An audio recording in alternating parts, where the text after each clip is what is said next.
Jóvenes, ¿cómo están? Les voy a subir la presente clase en relación a la clase que me tocaba dictar, relacionado a lo que es perfil hepático, ¿ya?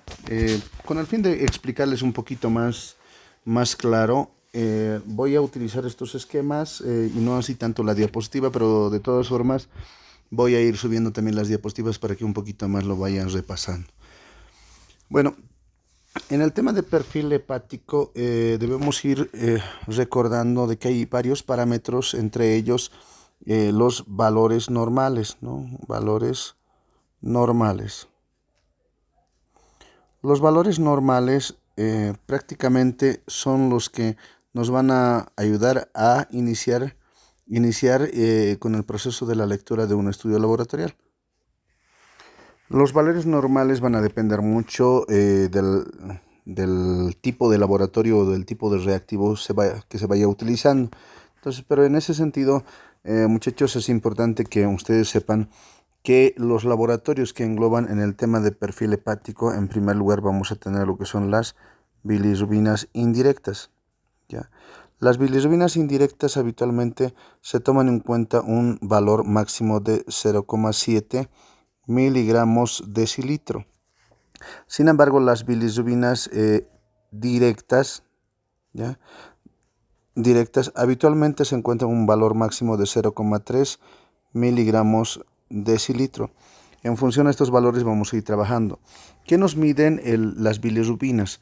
Las bilirrubinas nos permiten monitorizar la función de excreción que tiene lo que es el hígado, ¿no? Entonces, a través de las bilirrubinas nosotros podemos determinar cómo se encuentran el proceso de formación de elementos como ser el metabolismo de los carbohidratos, las proteínas y el resto, ¿no? Esto nos permite determinar fundamentalmente con las transaminasas, en este caso la aspartato aminotransferasa, que es una enzima que corresponde a las transaminasas, que más adelante les voy a ir explicando. Habitualmente este tiene un rango de 40 unidades internacionales litro. Para posteriormente vamos a ir hablando de la ALT o alanina aminotransferasa, que tiene un valor máximo de 50 unidades internacionales litro, ¿ya? A su vez vamos a tener otra enzima que corresponde al grupo de las hidrolasas, la fosfatasa alcalina, ¿ya? Esta fosfatasa alcalina máximo su valor se encuentra entre 240 unidades internacionales litro, ¿ya? Y por último, si bien existe una serie de laboratorios que van a monitorizar la función hepática y de vías biliares y páncreas, obviamente en este punto debemos recordar que los más importantes para poder evaluar en el tema de lo que es el perfil hepático son estas juntamente con lo que es el tiempo, ¿ya? Tiempo de protrombina, ¿ya? Que normalmente debería estar igual o menor a 12 segundos. Y eso es el máximo de los valores.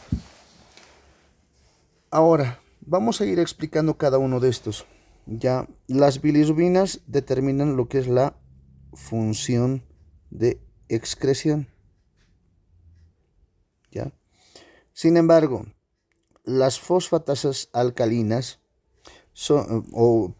las transaminasas son los que miden la función, ¿ya?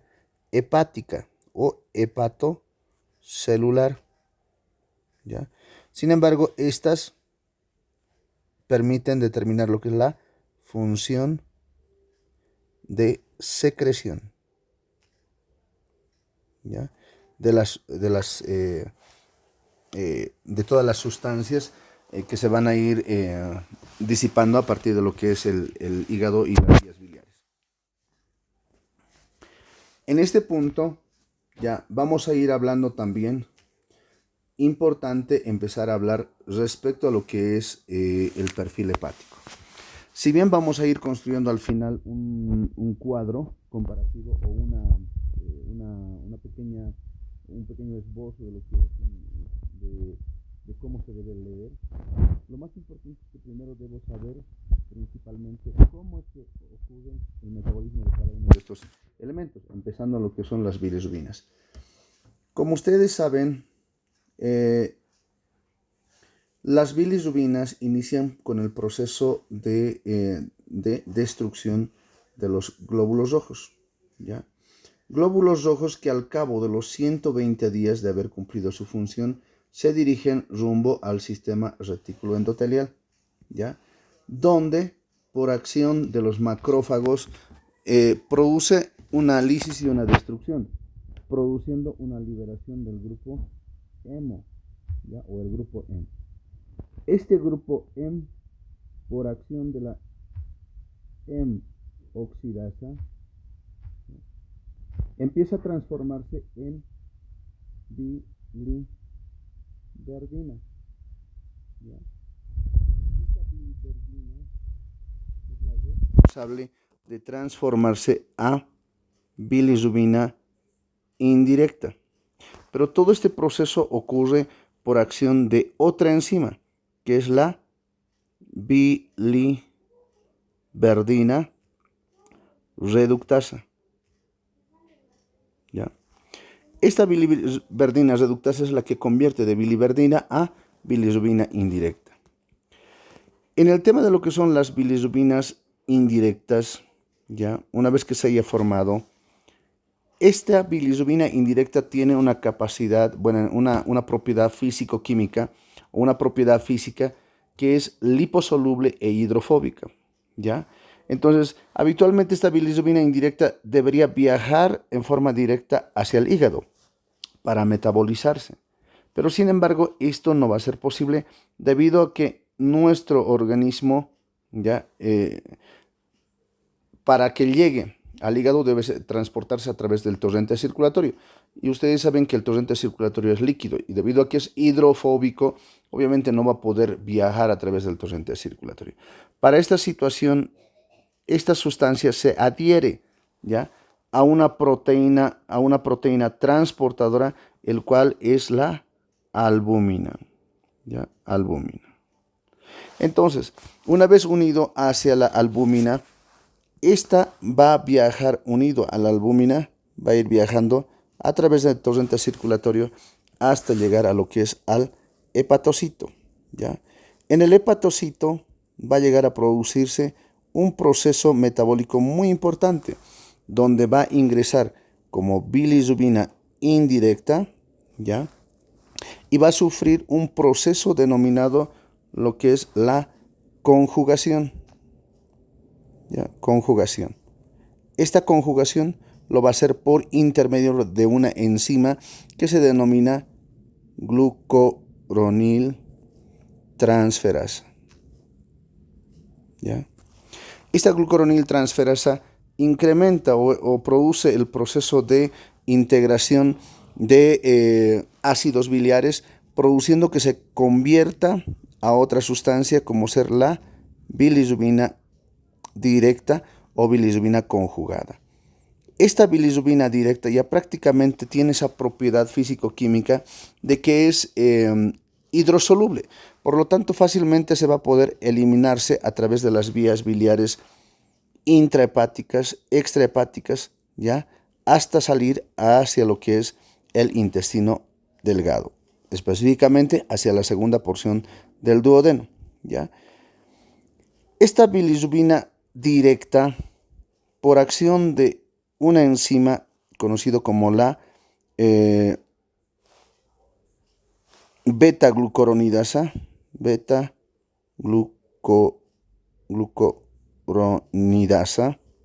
¿ya? Se convierte en urobilinógeno, ¿ya? Este urobilinógeno tiene dos vías. Un gran porcentaje, ¿ya?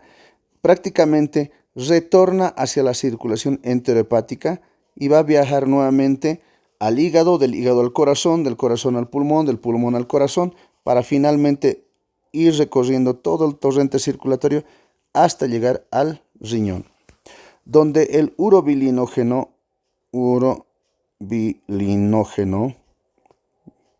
¿ya? Por oxidación se convierte en urobilina, ¿ya? Y esta urobilina es la que va a ser responsable del pigmento de la orina, ¿ya? En algunos casos la urobilina se le ha atribuido al estímulo de la secreción de una hormona hematopoietina que se denomina la eritropoietina, ¿ya? Esta eritropoietina es la que va a actuar sobre la médula ósea que va a llegar a formar lo que es la eritropoiesis, ¿ya? Y posteriormente, esta eritropoiesis tiene esa función de generar nuevos glóbulos rojos.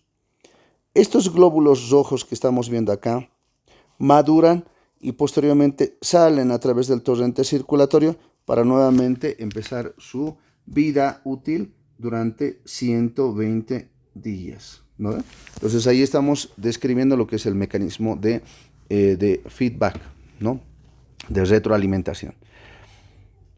El otro porcentaje de urobilinógeno se va hacia la vía digestiva, ¿ya? Una vez que se va hacia la vía digestiva, por oxidación se transforma en estercobilina, ¿ya? Esta estercobilina también va a dar una propiedad a las heces fecales, ¿no? En realidad vamos a dar el pigmento, es el que va a dar el pigmento a las heces fecales, ¿ya?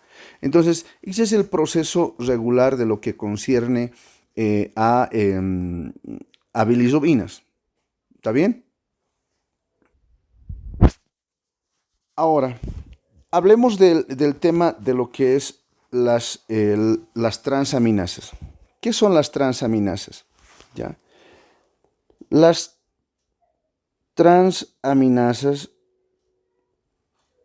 ¿ya?, son enzimas que van a actuar a nivel de lo que es la conversión de sustratos, convierte, acá lo coloco, convierte sustratos del piruvato y del ciclo de Krebs, ¿ya?, a aminoácidos y viceversa. Aminoácidos lo convierte en sustratos del ciclo de Krebs, ¿no? Es decir, ciclo de Krebs, sustratos del ciclo de Krebs lo convierten en aminoácidos y estos se convierten en sustratos del ciclo de Krebs. Este mecanismo, ya en este mecanismo intercede lo que son las transaminasas, ¿ya? Las transaminasas, ¿ya? Entonces, este ciclo ustedes lo conocen como el famoso vía metabólica de la gluconeogénesis, que es una vía metabólica de doble sentido, ¿ya? Entonces, para hablar un poquito de las transaminases y su significado, como ustedes podrán ver, ¿ya?, cuando dibujamos una célula hepática, recuerden que a nivel de lo que es el citoplasma ingresa la glucosa, ¿ya? Esta glucosa entra en una vía metabólica denominado la glucólisis, ¿no? La glucólisis tiene como objetivo fundamental convertir glucosa en piruvato, ¿ya? Esta es la vía metabólica anaerobia. Este piruvato posteriormente se convierte en acetilcoenzima A. Y esta acetilcoenzima A es la que va a ingresar hacia las mitocondrias, ¿ya?, produciendo lo que es el ciclo de Krebs, ¿ya?, generando lo que es el ciclo de Krebs. El ciclo de Krebs prácticamente es una vía metabólica aerobio, donde necesita oxígeno para poder metabolizar o sintetizar sustratos de la glucosa metabolizados a lo que es ATPs. Entonces, en todo este proceso hay que destacar que existe una serie de elementos, ya sea a nivel de lo que es la célula como tal, ¿ya? Como también a nivel nuclear, ¿no? Tomando en cuenta que este es el hepatocito, ¿ya? En este caso vamos a ir hablando que en primer lugar, dentro del hepatocito se encuentran las transaminasas, en este caso en gran cantidad se encuentra la ALT en el citoplasma, ¿ya? Citoplasma, en mayor concentración, es mayor en el citoplasma. Sin embargo, en el tema de lo que es, la AST, ¿ya? O el aspartato aminotransferasa, se encuentra con mayor concentración tanto a nivel nuclear como también a nivel mitocondrial, ¿ya? Entonces, en el proceso de una célula hepática, ¿ya? Esta puede producirse con una destrucción parcial o leve a nivel citoplasmático o, sin embargo, puede producirse una destrucción masiva relacionado con una destrucción completa del hepatocito, ¿ya? Entonces, eso lo vamos a ir hablando ahora, ¿ya? Entonces, a partir de este conocimiento, se abre un abanico de posibilidades patológicas, ¿no? Entonces, siempre es importante hacer la diferencia de ALT y AST o AST-ALT. En este proceso se habla del cociente de Deritis, ¿ya? El cociente de Deritis es una fórmula que hablamos del cociente de Deritis, hace referencia a la relación que va a llegar a tener AST, ¿ya? Entre ALT, ¿ya? En este punto existen dos tipos de traducciones, ¿no? Una vamos a ir aplicando esta fórmula, ¿ya? Donde se le divide la AST con ALT, ¿ya? En este caso, si, ¿ya? El resultado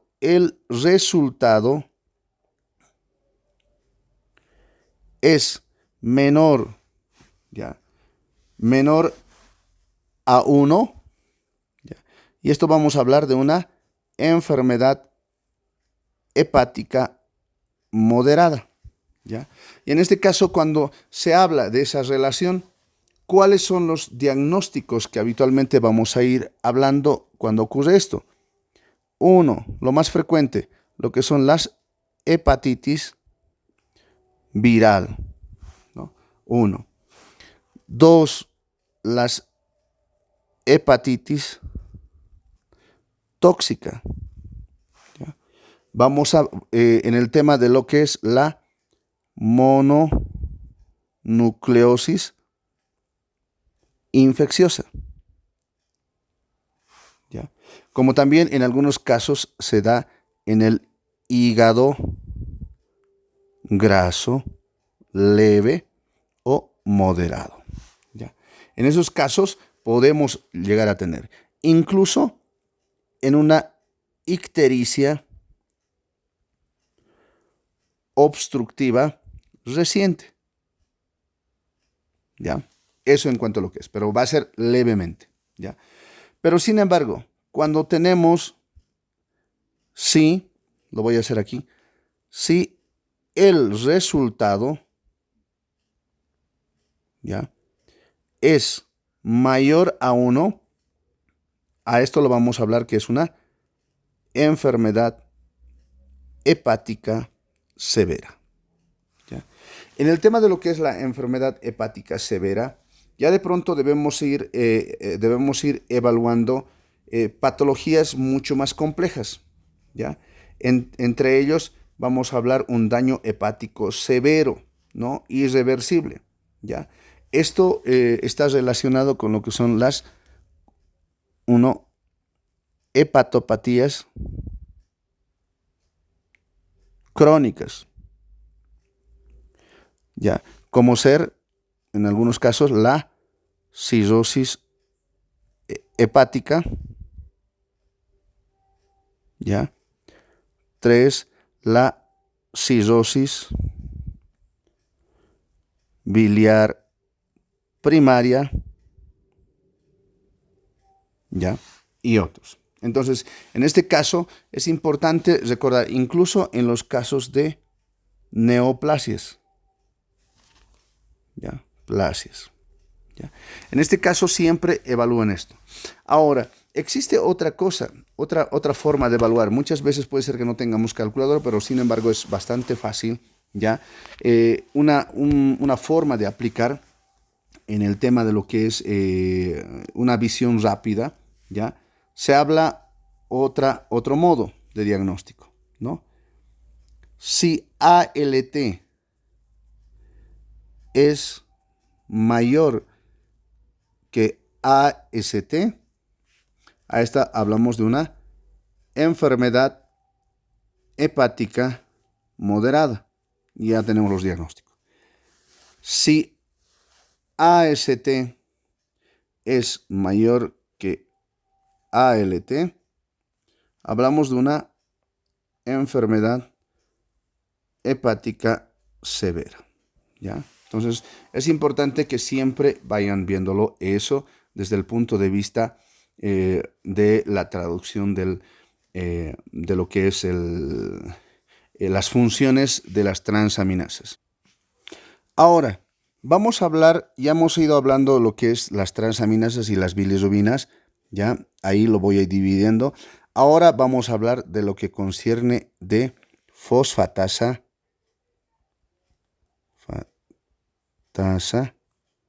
alcalina. ¿Ya? Como les había dicho al principio, la fosfatasa alcalina es una enzima que pertenece al grupo de las hidrolasas, ¿ya? Esta enzima puede encontrarse en varios tejidos del cuerpo, incluyendo el hígado y las vías biliares. Y en algunos casos también se habla de que existe en gran concentración a nivel de lo que son el sistema óseo, ¿ya? Donde obviamente va a producir una serie de cambios, ¿ya? Peor en fracturas, incluso en neoplasias óseas, tiende a elevarse más de 5 hasta 10 veces a su valor normal. Pero sin embargo, hoy estamos hablando meramente de lo que es la función hepática. Por lo tanto, en el hígado, la fosfatasa alcalina se concentra principalmente en los conductos biliares, ¿ya? Y en los túbulos diminutos, más diminutos, que llegan a transportar la bilis desde el hígado hacia el intestino.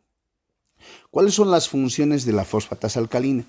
La función exacta no se le conoce completamente, pero se cree que está involucrado con el proceso de transporte de sustancias y ayuda a transportar ciertas sustancias a través de la membrana celular, ¿no? A nivel de las vías biliares intra y extrahepáticas, ¿ya? Como les decía, eso ocurre a nivel de lo que es el hígado, ¿no? Pero es importante medir, para ser un poquito más claros. En algún momento les decía a sus compañeros que rotan conmigo, la fosfatasa alcalina mide fundamentalmente el proceso se va elevando en procesos inflamatorios. Debido que les decía que ayuda al transporte de ciertas sustancias a través de la membrana celular y a través de las paredes, obviamente este proceso va a llegar a producir una serie de cambios diferenciados en las vías biliares intrahepáticos y en las vías biliares extrahepáticos, ¿ya? Siendo, por una parte, haciendo una diferenciación bien importante, porque recuerden que las vías biliares intrahepáticos son de pequeño calibre y la vía biliar principal, en este caso el colédoco, es de grueso calibre. Partiendo desde ese punto de vista, ¿no?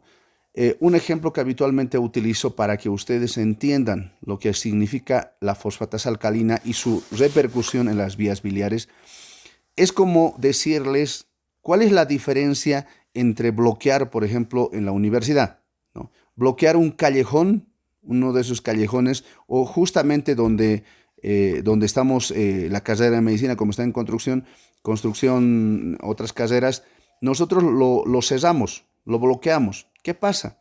Obviamente vamos a generar un congestionamiento, ¿no? Pero sin embargo va a ser mínimo porque estas movilidades van a poder pasar por otros lados, ¿ya? Entonces es lo mismo. Si nosotros bloqueáramos una de estas vías biliares o producimos un cuadro inflamatorio, ya habitualmente ahí le vamos a colocar. Si compromete, ya, vías biliares intrahepáticos, ya. Generalmente la fosfatasa alcalina se eleva mínimamente, ¿sí? Levemente. Existe una elevación leve. Pero ¿qué pasa cuando produce una obstrucción o un proceso inflamatorio de una vía biliar principal? En este caso, sinónimo de una avenida. Por ejemplo, si nosotros bloqueamos la avenida Juan Pablo II, ya, prácticamente la repercusión va a ser mucho más masiva, porque ya de pronto estamos cesando una vía biliar principal, el cual va a repercutir sobre las calles aledañas, ¿no? Entonces lo mismo ocurre. No es lo mismo bloquear un pequeño callejón que una avenida principal, ¿no? La avenida principal, cuando se bloquea, genera mayor repercusión. En ese sentido, si compromete, ¿ya?, las vías biliares extrahepáticos, en este caso el colédoco, la fosfatasa alcalina se eleva generalmente mayor a 3 a 5 veces a su valor normal, ¿ya? Se eleva bastante, ¿ya? Eso es lo que tenemos que saber. Entonces, ¿cuál es la traducción? Por ejemplo, ¿en qué caso se puede producir un cuadro inflamatorio, de vías biliares intrahepáticas? Uno de los ejemplos, hepatitis, ¿ya? Todo proceso que ocurre a nivel hepático llega a producir un cuadro inflamatorio también de la fosfatasa alcalina. Por lo tanto, la fosfatasa alcalina también va a estar elevada, ¿no? Sin embargo, cuando obstruye el colédoco, en el caso de la coledocolitiasis, ¿ya? Litiasis,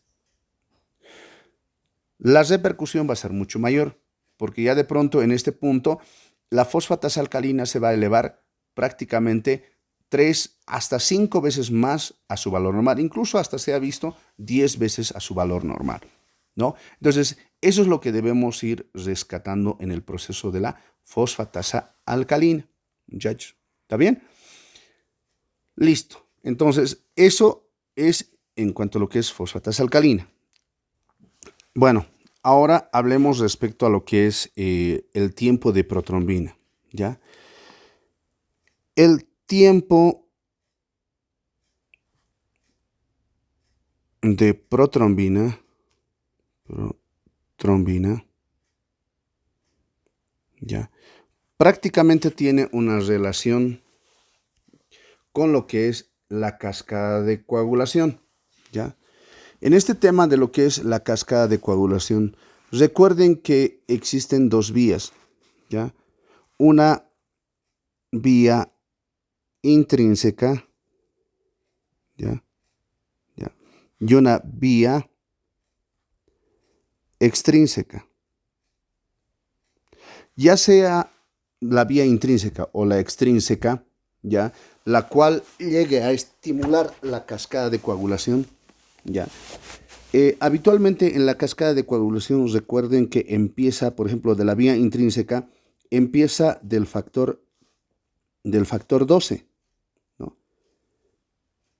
El factor 12 va a dar a lugar a otro factor que es el factor 11.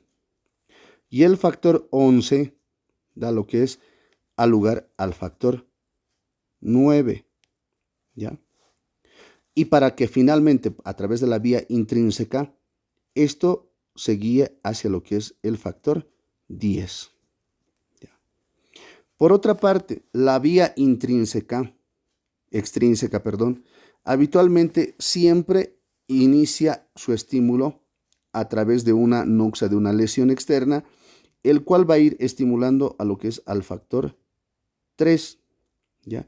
Este factor 3 automáticamente va a estimular la producción de lo que es el factor 7.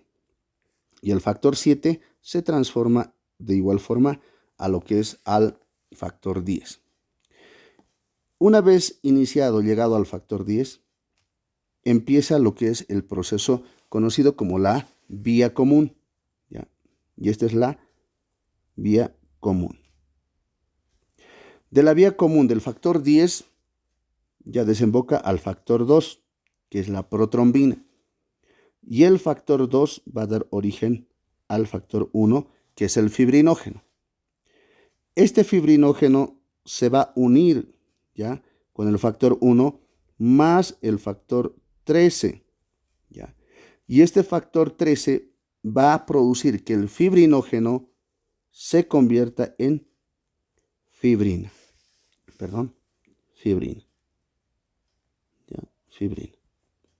Entonces, ¿qué es la fibrina? Es el proceso final, ¿ya? Si bien acá tenemos una lesión, primero va a haber agregación plaquetaria, ¿ya? Para posteriormente va a ocurrir una situación, ¿ya?, que nuestro organismo va a empezar a formar la fibrina y esa fibrina va a producir un proceso de sellado de la lesión y de esa forma ayudar en el proceso de la cicatrización o del proceso del cierre de lo que es de la lesión, ya sea intrínseca o extrínseca. Entonces, el proceso que requiere desde lo que es la vía intrínseca, ya, extrínseca en este caso, extrínseca, hasta la formación de lo que es el fibrinógeno, se denomina tiempo de protrombina, ¿ya? Ese tiempo significa que es menor o igual a 12 segundos. ¿Está bien?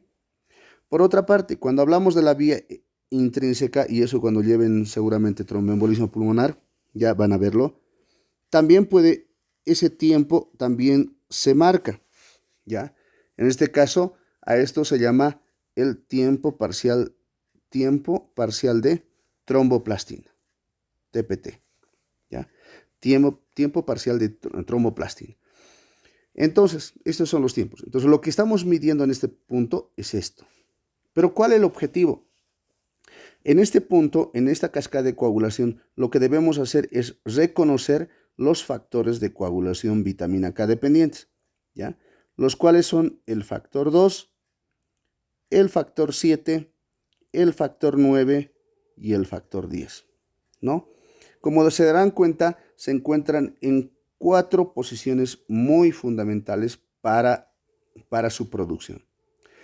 A partir de esto es que nosotros debemos entrar en comprensión de la utilidad de lo que concierne lo que es el tiempo de protrombina en los pacientes con ictericia obstructiva o un cuadro obstructivo posthepático. ¿A qué me voy? En condiciones normales, ya me voy a permitir dibujar nuevamente lo que es el hígado y las vías biliares. En condiciones normales, ¿qué pasa en nuestro organismo con las sales biliares? ¿Ya? ¿Y qué pasa con lo que es con la cascada de coagulación? Ahí vamos a hablar. Acá voy a dibujar la circulación enterohepática, ¿ya?, que necesitamos para explicarles. Bueno, en este punto, el hepatocito, ¿ya?, para formar la cascada de coagulación, ¿ya?, necesita vitamina K, fundamentalmente para esto, ¿ya? Es decir, que los factores de coagulación, ¿ya?, los más importantes son los factores de coagulación vitamina K dependientes. Y en este caso estamos hablando del factor 9, el factor 7, el factor 10 y el factor 2. Pero para formar esto como dice su nombre, factores de coagulación vitamina K dependientes, nuestro organismo requiere de algún lugar buscar vitamina K. Esa vitamina K lo va a obtener directamente desde lo que es el intestino, de la vía digestiva, a través de la dieta, o en algunos casos incluso a través de la síntesis bacteriana, pero más que todo ingresa por la dieta, ¿ya? Existe un problema grande dentro de lo que es la vitamina K. La vitamina K es hidrofóbico, ¿ya? Como es hidrofóbico, ¿qué necesita? Necesita las sales biliares, ¿ya?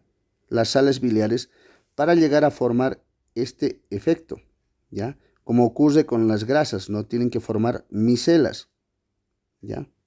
Entonces, este efecto. Necesita esto. Entonces, cuando se va llegando a formar esto, gracias a esa formación, la vitamina K viaja a través del torrente circulatorio, la circulación enterohepática, llegando hasta el hepatocito para llegar a formar adecuadamente lo que es los factores de coagulación vitamina K dependientes.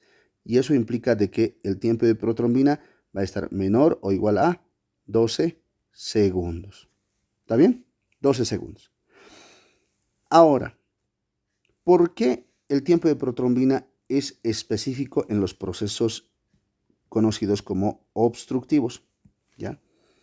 ¿Qué pasa si yo acá tengo un cálculo? Estoy hablando de una coledocolitiasis. ¿Ya? Automáticamente voy a dibujar otro dibujito para que ustedes me entiendan mejor. ¿Ya? En este caso, esto es lo normal. ¿Ya? Y esta es una obstrucción. Entonces, en un proceso obstructivo, ¿ya? Donde debería haber formado los factores de coagulación vitamina K dependientes normal, pero sin embargo en este caso estamos ante una coledocolitiasis, ¿ya? ¿Qué pasa con la vitamina K? Recuerden que la vitamina K para absorber requería sí o sí de sales biliares, pero sin embargo, como este proceso, las sales biliares llegan acá y por el proceso obstructivo lastimosamente no salen y estos van a producir un proceso de regurgitación. Por lo tanto, por debajo de este cálculo no existe flujo biliar. Como no existe flujo biliar, la vitamina K es eliminado, ¿ya? Y como no existe vitamina K, automáticamente la cascada de coagulación se llega a prolongar, ¿ya? Prolongar. El hecho de que no exista, por ejemplo, vitamina K intestinal absorbido a nivel intestinal, no significa que no va a existir factores de coagulación vitamina K dependientes. Nuestro organismo es tan sabio que busca las fuentes de reserva de vitamina K y va a ir a buscar a lugares lejanos. Como les decía a sus compañeros, ¿no? Si estuviéramos en la universidad y de pronto les digo, chicos, yo invito salteñas para todos, ¿ya? ¿Qué pasa? A la vuelta de la esquina, a la vuelta de la universidad existe una salteñería que lo hace bastante rico. Vayan a comprar. Compra uno de sus compañeros, corre. ¿Cuánto tiempo va a tardar? Aproximadamente unos 20 minutos. Después de los 20 minutos me llama y me dice, doctor, le cuento que no hay salteñas. Yo le dije, yo les estoy invitando, entonces depende de ustedes. Entonces vete hasta el multicine, ¿no? Su compañero va a correr hasta el multicine, ¿no? Y obviamente va a conseguir las salteñas. Pero sin embargo, el tiempo que se va a tardar en conseguir las salteñas desde el multicine, ¿cuánto tiempo requiere?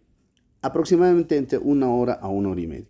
Entonces, es el mismo proceso aquí, jóvenes, ¿no? El hecho de que exista un proceso obstructivo no significa que la vitamina K no llegue por otro lado, o sea, de otra vía más alejado, ¿no? Se va a obtener, pero solo que se va a obtener mayor tiempo. Y ahí es donde el factor de coagulación ya se prolonga mayor a 12 segundos, ¿ya? Entonces, la prolongación de lo que es el tiempo de protrombina, el TP, es debido a un proceso obstructivo. meramente obstructivo. ¿Está bien? Entonces, esas son las particularidades que ustedes tienen que ir sabiendo.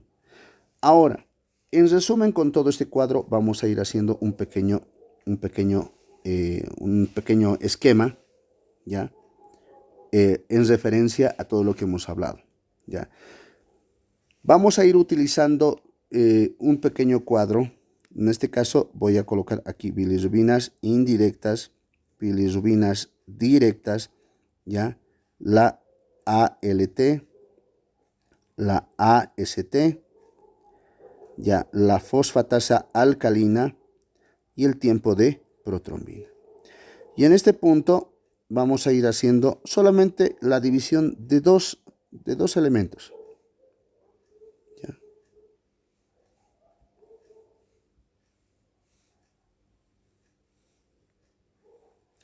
Listo, de esa forma. ¿Ya? Lo que vamos a dividir para el proceso de la lectura, es importante hablar de patrones. En este caso, de patrón hepático, ¿ya? Y patrón obstructivo, o también denominado posthepático. Cualquiera de los dos, ¿ya? Habitualmente siempre se habla patrón hepático o patrón obstructivo. Lo que significa que con esto, lo que pretendo decirles es que si el problema radica en el hígado, ¿ya? O, en su defecto, en las vías biliares, o sea, poshepático, ¿ya?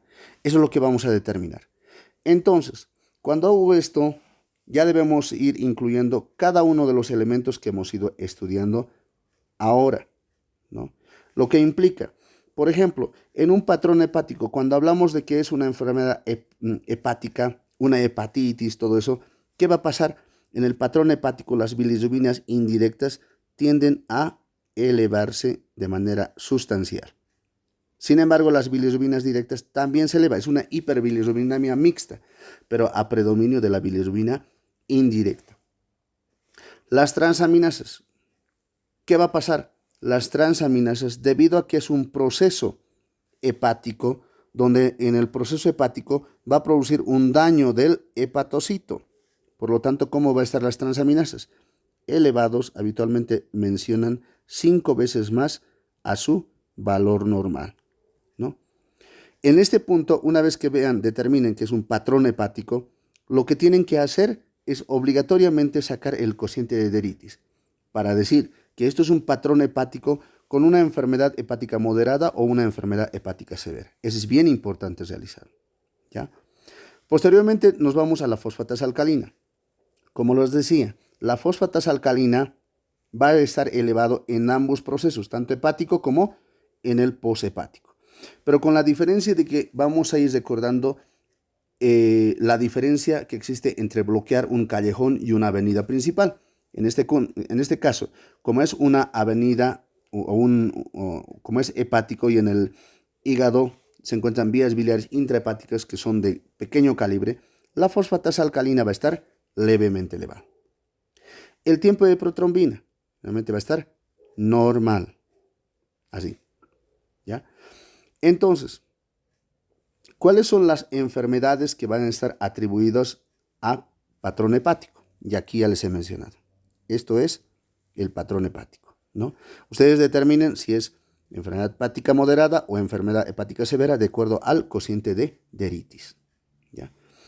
Luego hablamos de lo que es el patrón obstructivo. En este caso es un tipo de hiperbilirrubinemia mixta, pero fundamentalmente a predominio, ¿ya?, de la bilirrubina directa, ¿ya?, directa. Las transaminasas, debido al proceso de congestión, puede estar elevado, ¿ya? Pero sin embargo la fosfatasa alcalina es como bloquear una avenida, por lo tanto la fosfatasa alcalina va a estar sumamente elevado, 5 veces a su valor normal.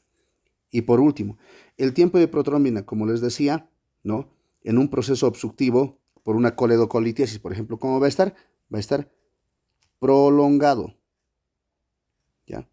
Porque va a producir un proceso de privación de vitamina K debido a que no existen sales biliares que ayuden a absorber vitamina K, por lo tanto el tiempo de protrombina se va prolongando, ¿ya? Entonces, esos son los cuadros relacionados a lo que es los procesos obstructivos. En este caso, este cuadro no se olviden, jóvenes, ¿ya?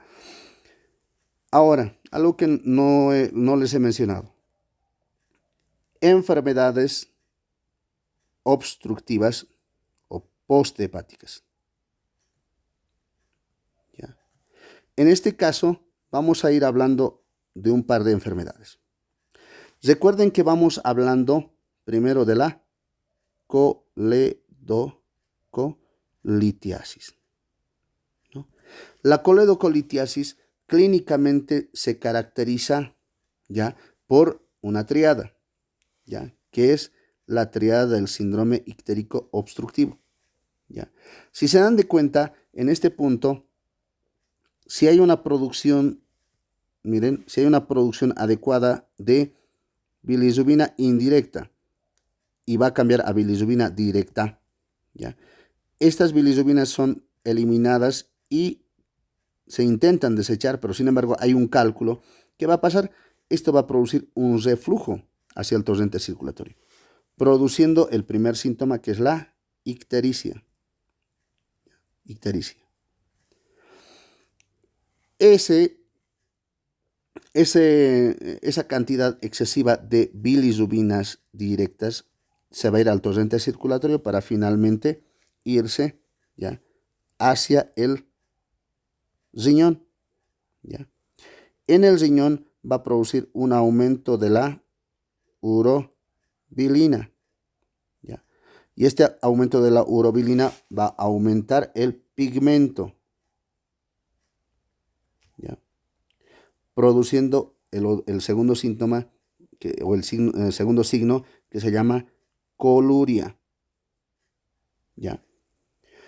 Y por último, debido a que existe ese proceso de obstrucción en este punto y las bilirrubinas no pasan y no existe urobilinógeno, ¿ya? Como no existe urobilinógeno, también no hay estercobilina, ¿ya? Por lo tanto, las heces son blancas. Hablamos de heces acólicas, ¿ya? Ahí está lo que es la triada del síndrome ictérico obstructivo: ictericia, coluria y acolia, plenamente justificados con la fisiopatología. ¿Está bien? Eso por una parte. Luego hablamos de otra patología, ¿ya?, que es la colangitis. La colangitis, ustedes deben relacionarlo fundamentalmente con dos tipos de signos sintomatología. En este caso vamos a hablar la triada de Charcot, ¿ya?, la triada de Charcot y la pentada de Reynolds, ¿ya? Reynolds.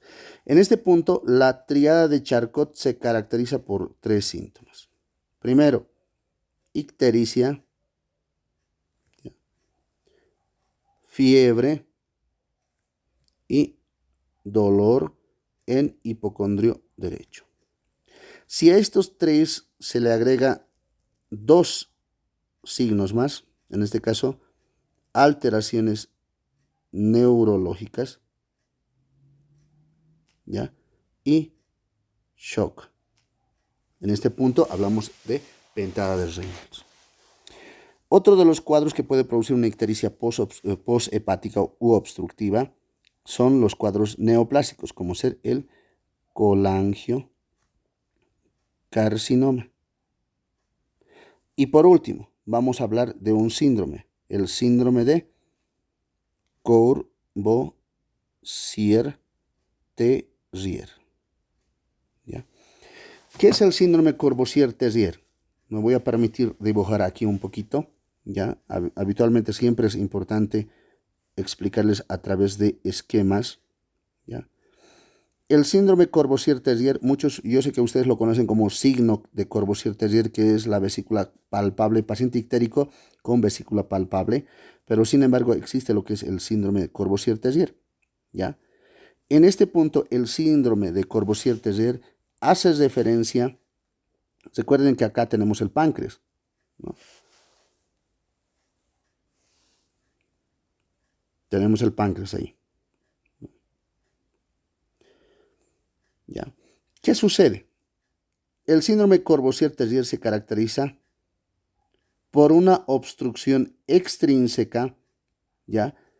Secundario a cáncer de cabeza de páncreas. Es decir, que el cabeza de páncreas crece tanto que lo obstruye desde afuera, comprimiendo el conducto colédoco de esa forma, ¿ya? Produciendo lo que se le conoce como el síndrome Courvoisier-Tessier. Obviamente, este efecto de compresión sobre la vía biliar principal, ¿qué va a producir? Va a producir un reflujo de todo el contenido biliar y obviamente esto va a producir un reflujo sobre lo que es la vesícula, produciendo una vesícula distendida y palpable, al cual se le conoce como el signo de Courvoisier-Tessier. Pero sin embargo, el síndrome Courvoisier-Tessier se caracteriza por ser, el síndrome Courvoisier-Tessier es, ¿ya?, una obstrucción extrínseca, ¿ya?, secundario a una obstrucción extrínseca, perdón, obstrucción extrínseca del colédoco, secundario a cáncer de cabeza de páncreas. ¿Está bien? Entonces, eso es lo que tienen que ir recordando, ¿no? En este punto, prácticamente, el síndrome Courvoisier-Tessier es de origen neoplásico, pero que proviene de lo que es el páncreas. Entonces, esa es la forma como tenemos que ir leyendo, ¿ya? Entonces, cuando yo tengo, por ejemplo, un paciente, y hago un ejemplo aquí, ¿ya? Aquí lo voy a colocar ejemplo, ¿ya? Si yo tengo un paciente, ejemplo 1, tengo un paciente con bilirrubinas indirectas de, se me ocurre, 3.8 miligramos decilitro, bilirrubinas directas, vamos a hablar de 0,4, ¿ya? ALT va a estar en 580 y AST va a encontrarse en 500, ¿ya? Vamos a encontrar lo que es la fosfatasa alcalina de 320 y el tiempo de protrombina se encuentra en 12 segundos, ¿ya? Utilizando este cuadro, si se dan de cuenta, ¿ya?, lo que vamos a hacer, lo que vamos a decidir acá, primero la hiperbilirrubinemia es a predominio de la indirecta. Entonces estamos hablando más con un patrón hepático.